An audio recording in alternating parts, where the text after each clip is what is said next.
오늘 우리에게 주시는 하나님의 말씀 로마서 12장 3, 4, 5절 말씀입니다.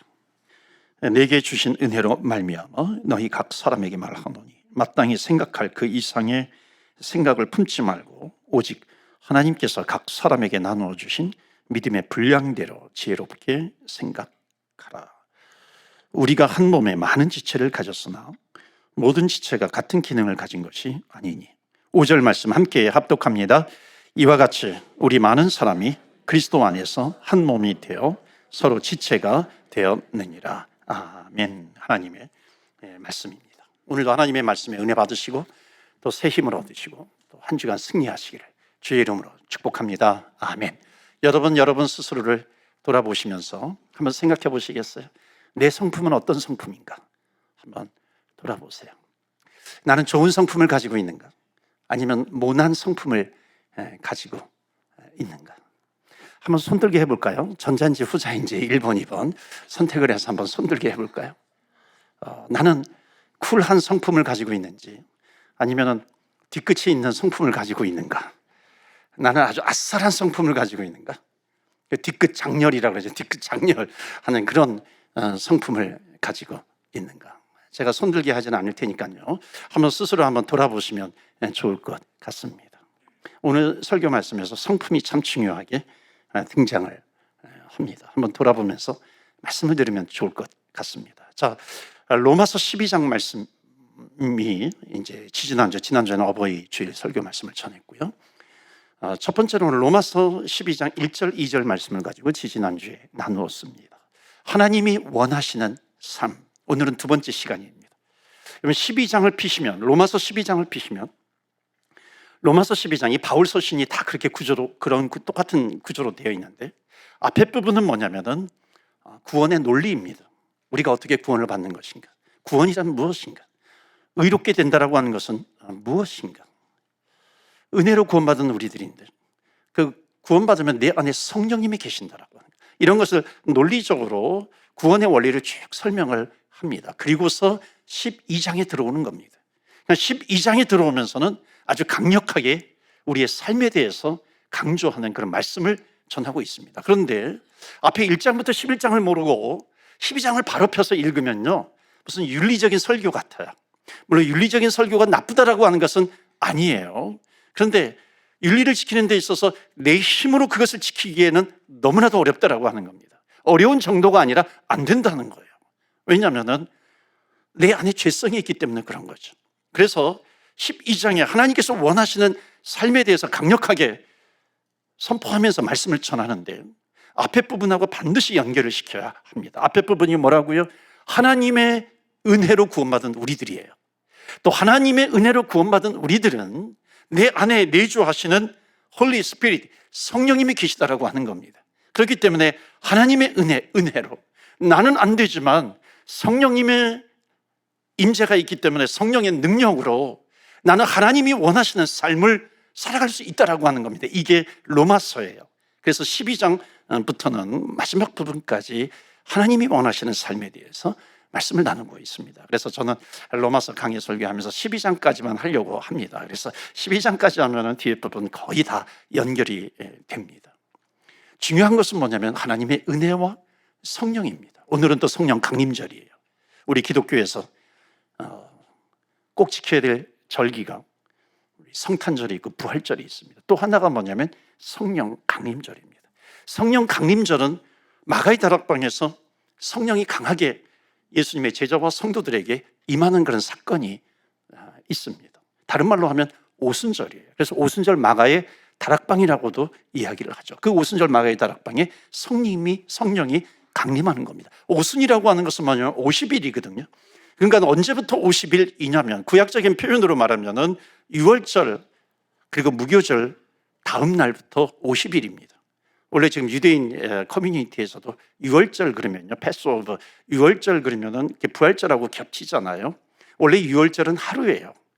그런데 그 이어서 7일 동안 무교절이 진행이 되는 겁니다. 그런데 현대에서는 그냥 6월절 그러면 7일 동안 8일 동안 진행이 된다, 그렇게 이해를 하는 거죠. 엄밀히 따지면은 6월절 하루 지나고 무교절 이튿날부터 50일이 지나는데, 여러분 보세요. 무교절 이튿날이 어느 날이냐면 예수님께서 부활하신 날입니다.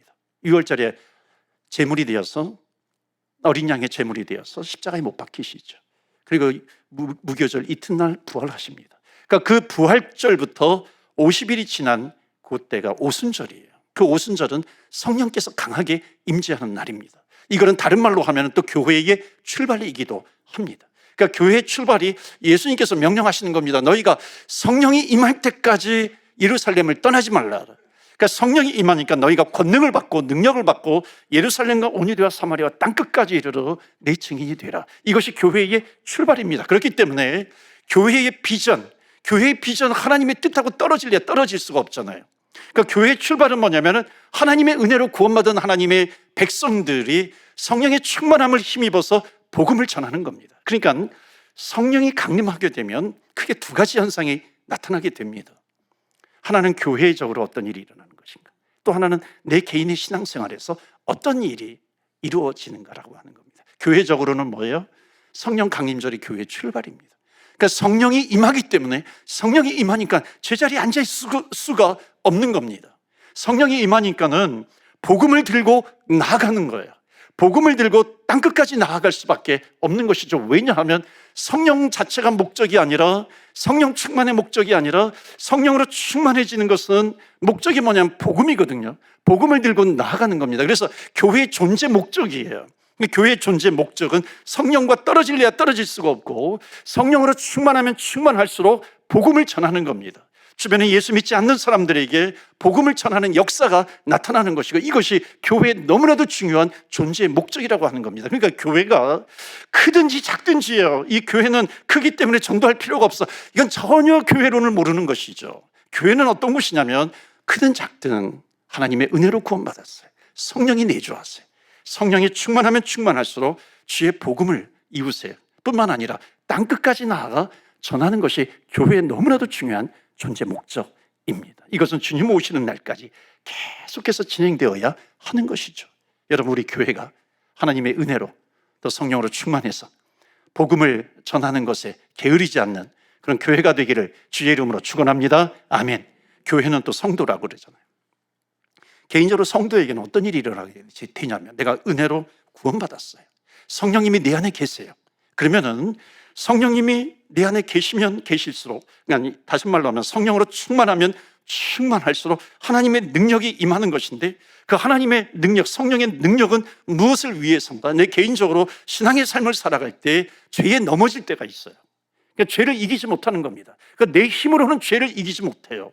그런데 은혜로 구원받고 성령으로 충만해지면 충만해질수록 나는 죄와 싸워서 이긴다는 겁니다. 믿으십니까? 아멘. 죄와 싸워서 이길 수 있고요. 다른 말로 하면 이게 세상을 이긴다라고 하는 표현이 되는 것입니다. 그렇기 때문에 우리는 죄와 싸워 승리할 수 있는 거예요. 그러니까 성령이 임해요.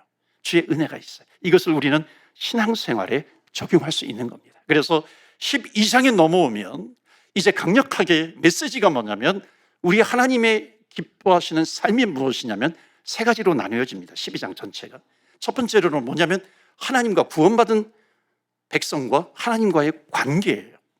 두 번째로는 구원받은 자녀와 구원받은 백성 사이의 관계입니다. 그리고 세 번째로는 구원받은 자와 세상 사람들과의 관계, 이 세 가지로 나타나고 있습니다. 그래서 지지난주에는 구원받은 자는 하나님과의 관계에 있어서 세 가지를 말씀드렸어요. 너희는 살아있는 이 12장 1절 말씀 보시면 너희 거룩한 산 제물로 드리라 그랬거든요. 그러니까 거룩한 산 제물로 드리라라고 하는 것은 뭐냐면 순종입니다. 하나님의 말씀에 순종하면서 살아가는 것이 구원받은 하나님의 자녀이다. 내 힘으로 아니에요. 구원받았어요. 은혜로, 하나님의 은혜로, 또 성령의 능력으로 순종하는 삶을 살아갈 수 있는 것이죠. 두 번째는 예배입니다. 그래서 구원받은 하나님의 백성들은 여기 거룩한 산 제물로 드리라, 순종이에요. 그 다음에 이는 너희가 드릴 영적 예배니라. 그래서 예배는 우리가 주일날 예배 드리고 일주일의 삶이 또 예배의 연장이 되는 것입니다. 내 힘으로 살 수 있어요? 아니에요. 하나님의 은혜를 우리는 계속해서 사모하는 것이죠. 성령의 능력으로. 그래서 마지막에는 뭐냐면은 하나님이 기뻐하시는 뜻, 하나님이 선하게 여기시는 뜻, 그것을 붙들어라. 그래서 너희는 변화가 되어야 된다. 마음을 새롭게 함으로 변화가 되어야 돼요. 근데 그 변화가 내 힘으로 되는가요? 아니에요. 성령의 능력으로 된다는 것을 계속해서 반복해서 성경은 강조하고 또 가르치고 있다는 겁니다. 그렇기 때문에 우리의 기도에서 사라지지 말아야 될 것이 뭐냐면 성령 아니겠어요? 하나님이 성령을 주셨는데 성령으로 충만케 하여 주시고 성령으로 충만하면 충만할수록 주의 말씀에 순종하는 저희들 되게 하여 주시고 예배가 끊어지지 않게 하여 주시옵시고 그리고 변화된 삶을 살아가게 하여 주시옵소서. 그래서 변화가 승리예요. 다시 말하면 변화되지 않으면 패배를 당하게 된다는 겁니다. 이것을 처음에 하나님과의 관계 속에서 로마서 12장 1절 2절에 나온 것이고요. 오늘은 이어서 그 흐름이 뭐냐면 성도와 성도 사이의 관계가 되는 겁니다. 여러분, 성도와 성도 사이에 관계가 있어요. 다시 말하면 성도와 교회와의 관계가 되기도 합니다. 우리가 함께 모여서 예배를 드리기도 하지만 그 관계 속에서 하나님께서 우리에게 주신 것이 뭐냐면 각 사람에게 은사를 주셨다는 거예요. 그러니까 은사를 가지고서 우리 교회를 섬기게 되는 겁니다. 자, 그런데 여러분, 하나님께서 주신 은사를 가지고 봉사해요, 또 섬겨요. 이때 하나님께서 원하시는 대전제가 있습니다. 그러니까 하나님이 원하시는 대전제를 모르면은 우리는 금방 실패하고 맙니다. 그래서 은사에 대해서 성경은 말씀하고 있는데 특별히 성경 66권이지만 은사에 대해서 강조하는 특별한 장들이 있어요. 오늘 로마서 12장 말씀이 그거고요. 그 다음에 고린도전서 12장과 14장입니다. 고린도전서 13장, 오늘 혹시 교회 처음 오신 분들도요, 고린도전서 13장은 사랑장이라고 그래요. 그러니까 사랑은 온유하며, 사랑은 시기하지 않으며, 사랑은 오래 참으며, 이런 내용들이 13장에 나와 있고 그 13장 앞뒤로 12장, 14장 샌드위치처럼 12장, 14장은 은사장이라고 부릅니다. 하나님의 은사에 대해서 소개하고 있고요. 또 하나 에베소서 4장도 은사에 대해서 말씀하고 있습니다. 그래서 한번 말씀 보시면 고린도전서 12장 4절 말씀 보시면은 은사는 여러 가지나 성령은 같고 그래요. 그러니까 여기 영어로 보시면요 좀 더 분명합니다. 은사는 여러 가지라 그랬는데 5절도 마찬가지예요. 직분은 여러 가지나. 그러니까 여러 가지라고 하는 것을 영어로는 어떻게 표현을 하고 있냐면 different예요. different kinds of gift. 그러니까 gift가 선물이에요. 은사예요. 하나님께서 은사를 주셨는데 different하다는 겁니다. 직분을 주셨는데 different kinds of service, 직분을 서비스라고 합니다. 그런데 the same spirit, the same Lord 이렇게 이야기합니다. 그러니까 직분, 은사는 다양하지만 그것을 주시는, 수행케 하시는 주님, 성령님은 동일하다라고 하는 겁니다. 여러분, 우리 모두는 은사를 가지고 있어요. 근데 은사라고 하는 것을 세상적으로는 또 어떤 단어를 쓰냐면 유사한 단어가 뭐냐면 재능이에요. 탤런트입니다. 그러니까 은사와 재능은 똑같으면서도 다릅니다. 그래서 뭐냐면 어찌 보면 재능, 세상적으로 재능 그러면 타고난 거잖아요. 쟤는, 저 사람은 타고난 재능이 있어. 그런데 그 타고난 재능이 있는데 그 재능을 가지고 있는 사람이 예수님을 믿는 순간에 그 재능은 무엇으로 바뀌게 되냐면 은사, 기프트로 바뀌게 된다는 겁니다. 이게 은사의 아주 중요한 표현이죠. 뿐만 아니라 이것만 있는 게 아니에요. 우리가 은사가 없을 수도 있어요. 재능이 없을 수도 있어요. 그런데 내가 예수님을 믿었어요. 타고난 재능은 없는데 예수님을 믿었어요. 그러니까 예수님을 믿었는데 내가 어떤 사역을 하잖아요. 어떤 사역을 하면서 섬기고 있는데 내가 그 사역을 하고 있는데 재능은 없는데 하나님께서 그 사역을 위해서 후천적으로요, 타고난 것이 아니라 후천적으로 하나님께서 은사를 주실 수 있다는 겁니다. 이게 은사의 특징이다라고 하는 겁니다. 예를 들어서 찬양팀에서 찬양을 해요. 찬양을 하는데 우리 집사님 막 솔로를 하시잖아요. 너무 잘해요.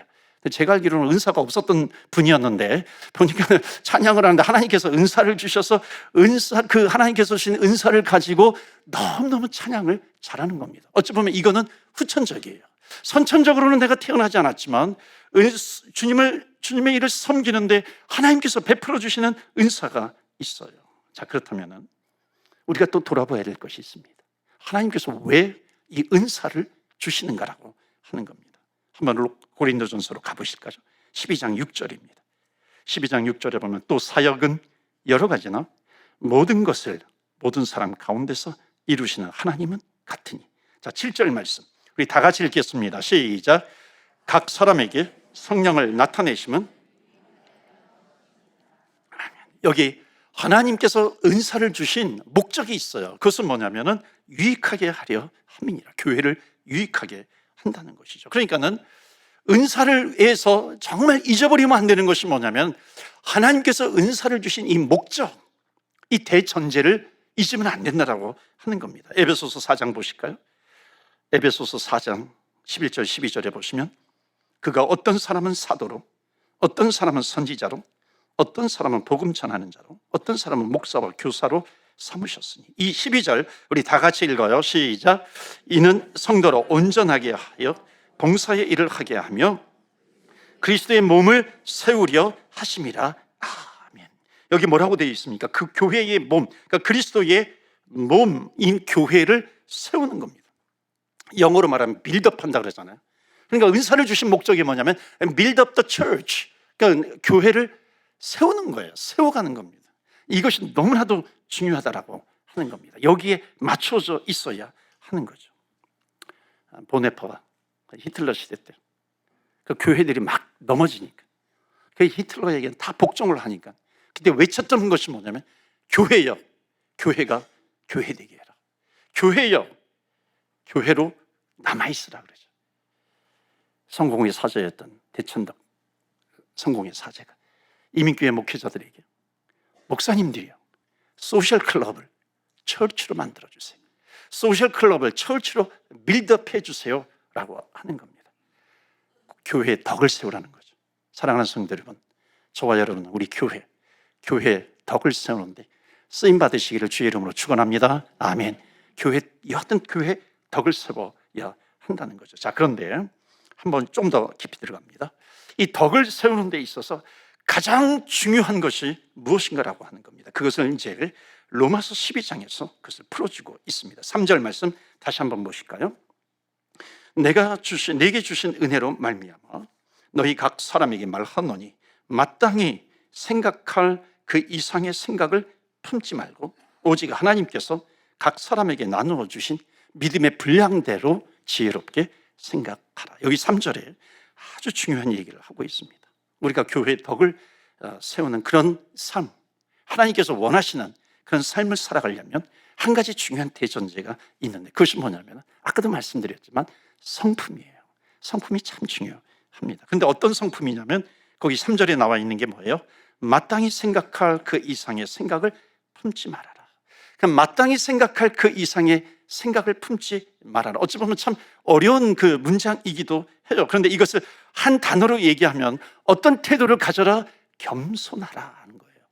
이 말씀은 겸손하라로 대체할 수 있는 겁니다. 그러니까 구원받은 성도들이 하나님의 몸된 교회를 세워나가는 데 있어서 제일 중요한 성품이 무엇인가? 그것은 겸손이라고 하는 겁니다. 그런데 여러분, 겸손을 지키는 것이 쉬운가요? 어려운가요? 어찌 보면 우리 인간이 죄성이 있기 때문에 제일 지키기 어려운 것이 뭐냐면 겸손하는 것입니다. 여러분 동의하세요? 겸손이 얼마나 어려운 건가요? 왜냐하면 우리 인간은요, 사람은 틈만 나면 교만해질 수 있는 게 우리 인간이에요.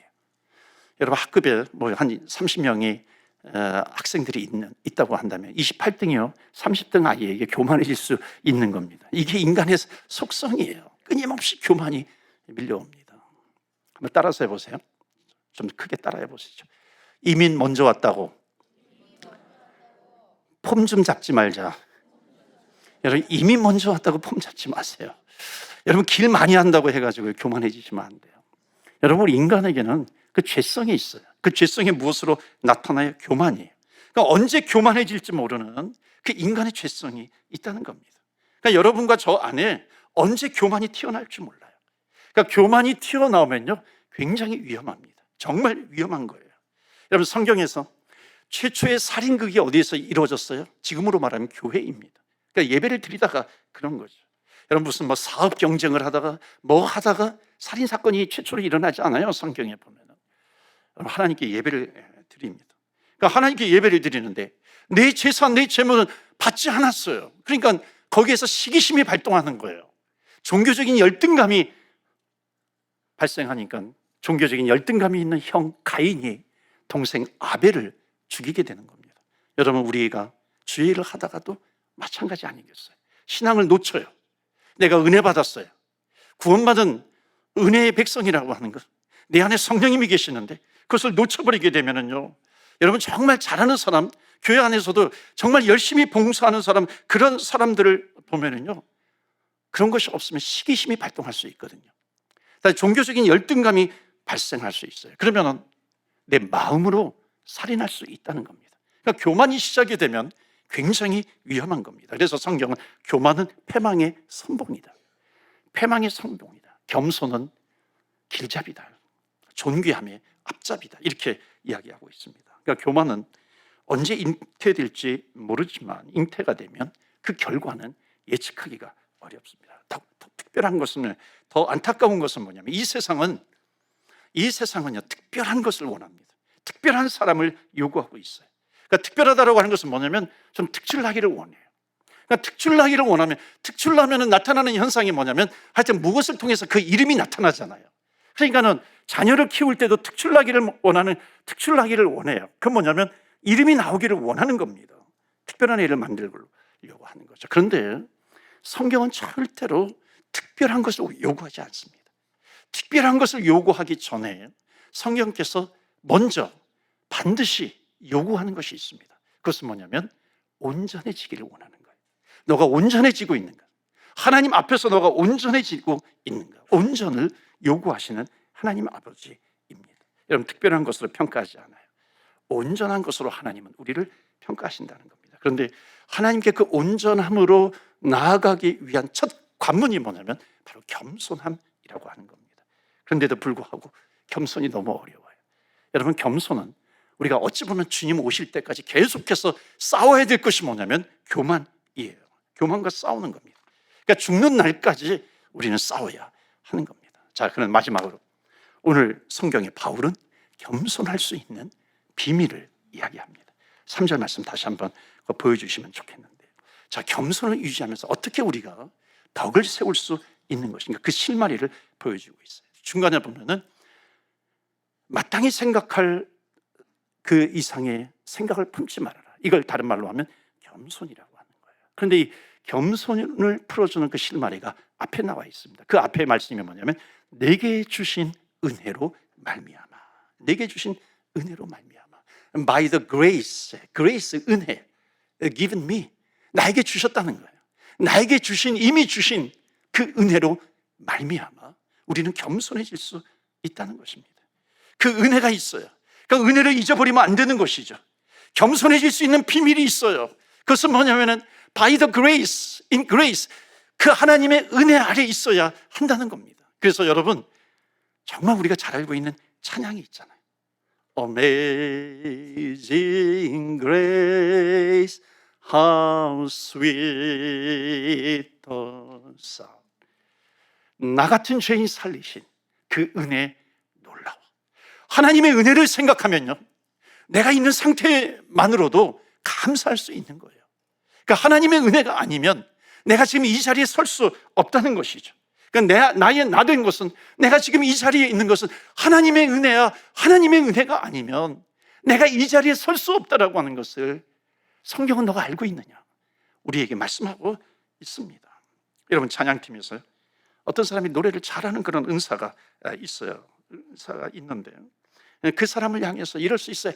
잘한다, 정말. 여러분, 이건 어찌 보면 칭찬인데, 잘한다, 잘해. 너 혼자 다 해. 너 혼자 다 해. 여러분, 이건 칭찬입니까? 아니면 시기입니까? 이건 시기심이 발동하는 거죠. 어쩌면 종교적인 열정에서 나올 수도 있어요. 그런데 이것이 시기심이 되는 거잖아요. 그런데 하나님의 은혜가 임하면, 내가 하나님의 은혜 아래 있으면 어떤 생각을 하시는 줄 아세요? 내가 찬양팀에 있는 것, 찬양팀 안에 있는 것만으로도 나는 감사할 수 있다는 겁니다. 여러분, 홍수환 선수 아세요?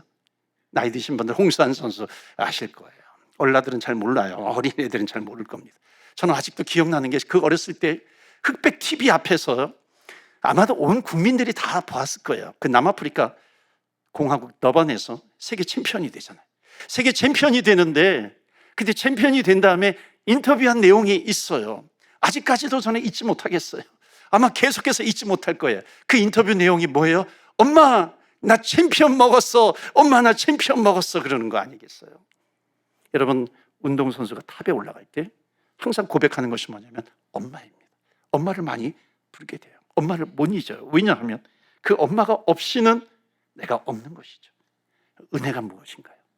은혜가 뭐냐면 주님 없이는, 하나님 없이는 내가 이 자리에 설 수 없다라고 하는 것. 이것이 바로 은혜다라고 하는 겁니다. 여러분, 은혜예요. 그러니까 우리가 계속해서 겸손해질 수 있는 비밀이 무엇인가? 비결이 무엇인가? 사랑하는 성도 여러분, 항상 하나님의 은혜 아래에 있는 저와 여러분이 되시기를 주의 이름으로 축원합니다. 아멘. 이거예요. 바로 은혜입니다. 하나님의 은혜 아래에 있으면 되는 것입니다. 그래서 에베소서 2장 8절에 보면 너희가 그 은혜를 인하여 믿음으로 말미암아 구원을 받았나니 이것은 너희에게서 난 것이 아니요 하나님께서 우리에게 주시는 선물이다라고 하는 겁니다. 여러분, 하나님의 은혜를 놓치지 마세요. 나를 구원해 주신 주님, 십자가에서 그 보혈의 피를 흘리시면서 믿는 자에게 구원을 열어주신 주님 뿐만 아니라 그 믿는 자에게, 구원받은 자에게 성령님을 주십니다. 성령님이 내 안에 있기 때문에 나는 내 힘과 능력으로는 좋은 선한 크리스찬이 되기가 쉽지 않아요. 겸손한 크리스찬이 되기가 쉽지 않아요. 하나님의 뜻에 순종하기가 쉽지 않아요. 그런데 하나님의 은혜로 By the grace, Holy Spirit, 성령님이 내 안에 계시기 때문에 하나님의 은혜로, 성령의 능력으로 겸손해질 수 있고 하나님께서 우리를 그리스도의 제자로 세워주시면서 세상에 나가 거룩한 향기를 내고 거룩한 편지가 되는 하나님의 자녀로 세워주십니다. 겸손할 수 있는 저와 여러분 되시기를 주의 이름으로 축원합니다. 아멘. 이 시간에 기도합니다. 하나님, 나를 받아주시는 하나님이신 줄 믿습니다. 하나님의 은혜로 나를 구원하여 주셨고 내 안에 성령님이 계시는데 하나님이 주님의 그 겸손한 성품을 본받게 하여 주옵소서. 주님을 닮아가는 성품을 저희들에게 허락하여 주셔서 하나님, 성도와 성도 사이 또한 우리 교회를, 하나님 주님의 몸된 교회를 세워나갈 수 있는 주님의 몸된 교회가 되게 하여 주시옵시고, 아울러서 하나님 우리 가정도 세우게 하여 주시고 내 인생에 하나님의 은혜로 성령의 충만함으로 세워갈 수 있도록 해 주옵소서. 예수님을 닮아가게 하여 주옵소서. 겸손한 자가 되게 하여 주옵소서. 우리 함께 합심해서 기도하겠습니다.